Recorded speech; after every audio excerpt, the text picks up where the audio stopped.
we're out here today for several reasons. One, we're a big fan of you. We always want to support our VIP agents. Thank you, James. Yeah. Myself doing home loans, you doing real estate.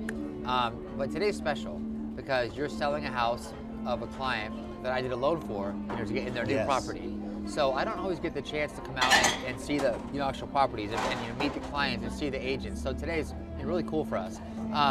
We're always behind the desk usually and having to work on stuff. So coming out here was like a little half-day work trip. But there is so much importance with what we do in certain situations. So that really came up in our situation with wonderful clients selling their home. Tell us a little bit about what they went through when they were trying to buy this property and how it ended up on my desk. Right. Well, first I wanted to say thank you for coming out here, and this is what kind of goes into the relationship between an agent and a mortgage broker, an agent and my title representatives. Absolutely. It's all kind of ties into making the transaction the best for the client. Yeah. And you coming out here, going beyond your mortgage abilities and actually doing this video shoot is what I think really impresses me. Thank you. And it's that kind of relationship that really bodes well for the client in the end, because they see that togetherness, they see that unity. Absolutely. And that people going beyond the scope, and that's what I think is good about what we're doing here today. When I met Mark and Ken, I met them at a cocktail party. Oh, cool. It was like my first cocktail party in Deepwell, back maybe about a year ago. And they had mentioned that they might be buying or selling, but I didn't think they were going to be really into it right away. And sure enough, we were looking at properties just within a few days of the cocktail party. Wow. I was doing some research. We're here at Sherman's Deli. This place is legendary. I was reading last night. It opened in 1963. It was the spot for all Hollywood, type folks in the 60s to come. But I can see why. You have, delicious food, live music at 9 o'clock in the morning, and just a great overall ambiance. It's fantastic. Exactly. Is this one of your favorite spots out here? It is one of my favorite spots, and later on I'm going to tell you a little bit more about the Hollywood hoi polloi who came down here during the 50s. I want to hear about it. In the next place we're going to go to, over in a place called Deepwell Estates. Yeah. But what's great about Sherman's is it has a rich history. So Sherman Harris was the man who started it. He came out here.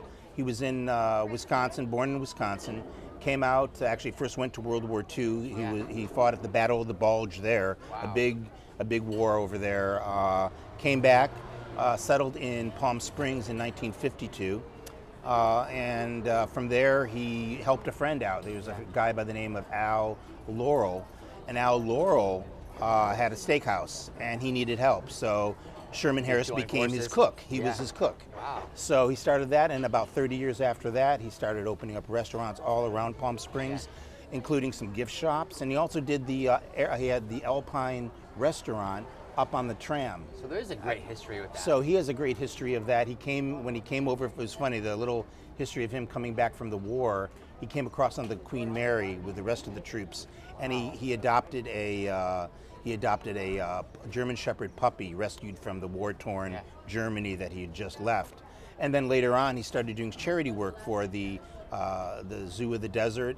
He started doing that. Very pet friendly, right? Because I see all the animals here today. Very pet friendly. I got my little guy Bowman here. You'll meet him awesome. later on. I want to be Bowman. He's a little ferocious sometimes around the food, but he is a good boy. So I'm always fascinated to know what got you into real estate. Because you're great at it. The way you deal with people, the way you look at problems. Because there's an old saying in home loans: if you're not having problems, then you're not doing any business.